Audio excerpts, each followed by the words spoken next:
Gaza में Hamas नेता Yahya Sinwar मार दिया गया है। सिनवार का खात्मा हमास के लिए तगड़ा झटका है। इजरायल के सरकारी रेडियो नेटवर्क कान ने वरिष्ठ आधिकारिक सूत्रों के हवाले से कहा कि डीएनए परीक्षण से पुष्टि हुई है कि हमास प्रमुख सिनवार गाजा मिस्र सीमा पर स्थित शहर राफा में इजरायली सेना के साथ गोलीबारी में मारे गए 3 लोगों में से एक था। आधिकारिक तौर पर इजरायली सेना ने कहा कि वह इस बात की जांच कर रही है कि गाजा पट्टी में सैन्य अभियान के दौरान हमास प्रमुख याह्या सिनवार मारा गया या नहीं। एक संक्षिप्त सैन्य बयान में, जिसमें अभियान का विवरण नहीं दिया गया, कहा गया कि गाजा पट्टी में अभियान के दौरान 3 लोगों को मार गिराया गया।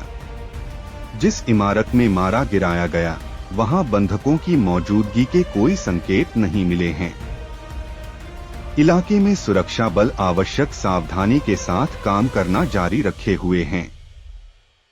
पिछले साल 7 अक्टूबर को इजरायल पर हुए हमले के पीछे याह्या सिनवार का हाथ बताया जाता है। तेहरान में इस्माइल हनियेह की हत्या के बाद हमास ने हाल ही में याह्या सिनवार को गाजा के लिए अपना राजनीतिक प्रमुख नियुक्त किया था। 1962 में गाजा के खान यूनिस में जन्मे सिनवार को अक्सर हमास के सबसे कट्टरपंथी नेताओं में से एक के रूप में बताया जाता है।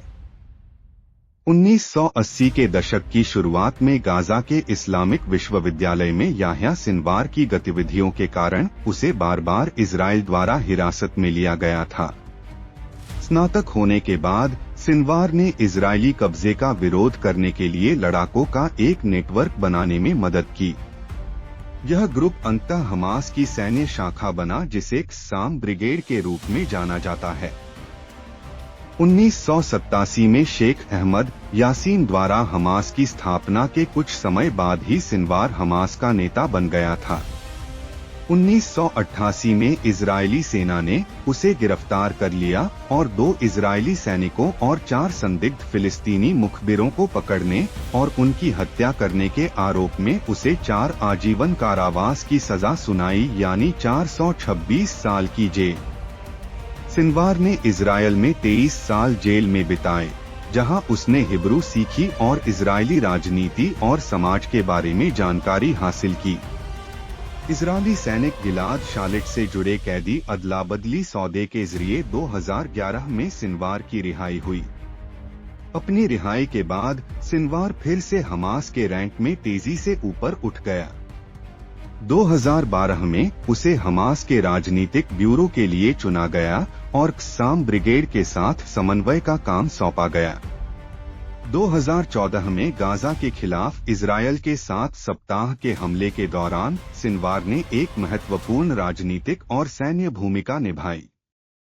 अमेरिका ने उसे 2015 में ग्लोबल आतंकवादी के रूप में नामित किया।